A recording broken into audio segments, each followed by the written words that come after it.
Price अगर given हो तो क्या करें?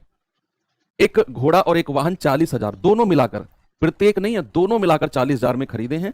उसने घोड़े को 10% के लाभ पर और वाहन को 5% की हानि पर बेचा है। कुल सौदे पर 1% का लाभ हुआ। घोड़े का क्रय मूल्य बताओ। देखो, जब भी आपके पास कॉस्ट प्राइस गिवन हो, क्रय मूल्य गिवन हो, सेलिंग प्राइस नहीं, सेलिंग प्राइस वाले सवाल तो गए, अगर क्रय मूल्य गिवन हो, एक पर इतने परसेंट का लाभ, दूसरे पर इतने परसेंट की हानि, ओवरऑल लाभ दिया हुआ है, आप एलिगेशन मेथड लगाओ, सवाल हो जाएगा। जैसे उसने बोला है घोड़े को, और दूसरा क्या है? गाड़ी, वाहन आप कह सकते हो। घोड़े को कितने परसेंट के लाभ पर बेचा है? 10% के प्रॉफिट पर। और जो गाड़ी है या वाहन है उसको 5% के लॉस पर बेचा है। बच्चे ये हानि है, तो यहां माइनस का 5% लिख दो, और ओवरऑल आपको क्या हुआ है? 1% का लाभ। बस एलिगेशन मेथड लगा लो आप। तो 10 में से 1 गया 9, और यहां 1 में से -5 जाएगा, 1 में से माइनस का 5 जाएगा तो 6 हो जाएगा, माइनस और माइनस प्लस। तो 3 दूनी 6 और 3 तिया 9, और 2 3 का जो रेशियो आया है बच्चे, ये क्रय मूल्य का रेशियो आया है। इसीलिए जब क्रय मूल्य गिवन होता है, कॉस्ट प्राइस गिवन होता है, तो हम एलिगेशन लगाते हैं।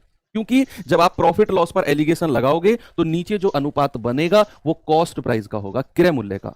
तो वो तो गिवन है, इसीलिए मैंने एलिगेशन इस पर लगाया। तो 2 और 3, 5 यूनिट का मान कितना है? 40,000। 1 यूनिट का मान कितना है? 8,000। और सवाल ने क्या पूछा है आपसे? घोड़े का क्रय मूल्य, वो तो 2 यूनिट है, तो 2 यूनिट का मान 2 गुणा 8,000 यानी कि 16,000।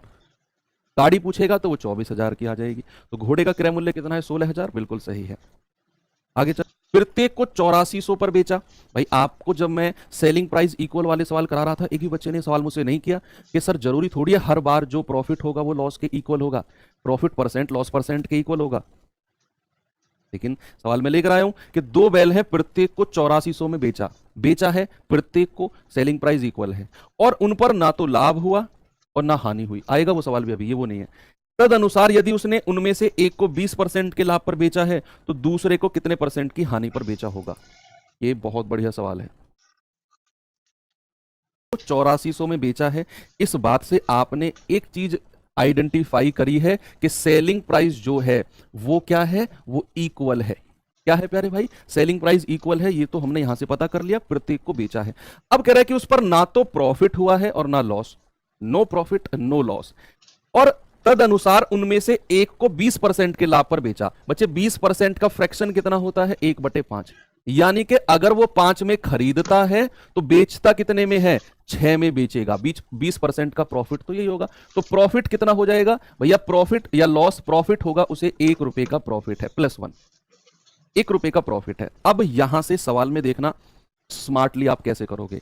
पहली लाइन से मैंने देखा प्रत्येक को 8400 में बेचा है, इट मींस उनका सेलिंग प्राइस इक्वल है। अब दूसरे वाले जो बैल है उसकी बात मैं करने जा रहा हूं। ये पहले वाले बैल का केस है कि 5 में खरीदा और 6 में बेच दिया, 1 रुपए का लाभ हो गया। अब एक बात बताओ, अगर दोनों का सेलिंग प्राइस इक्वल है तो ये अगर 6 में बेचा है तो दूसरे वाला भी 6 में बेचा होगा। सेलिंग प्राइस इक्वल कर रहा हूं मैं। और अगर नो प्रॉफिट नो लॉस है, कोई लाभ कोई हानि नहीं है, तो अगर 1 रुपया उसने पहले वाले बैल पर कमाया तो भैया 1 का नुकसान दूसरे बैल पर हो जाएगा।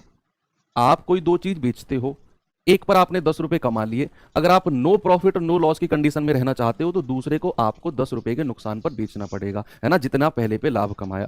तो यहां अगर उसने 1 रुपया पहले वाले बैल पर कमाया था तो दूसरे पर 1 रुपया कम में बेचना पड़ेगा, क्योंकि उसे नो प्रॉफिट नो लॉस करना है।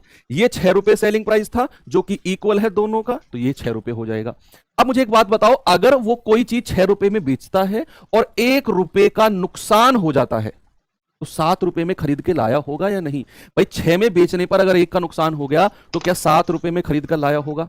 यस, बस हो गया सवाल कि भैया 1 रुपए का नुकसान है और कॉस्ट प्राइस कितना है? 7 है, और इंटू 100, 1/7 गुणा 100 कितना होता है? 14। सही, 2/7% के नुकसान पर बेचेगा दूसरे बैल को।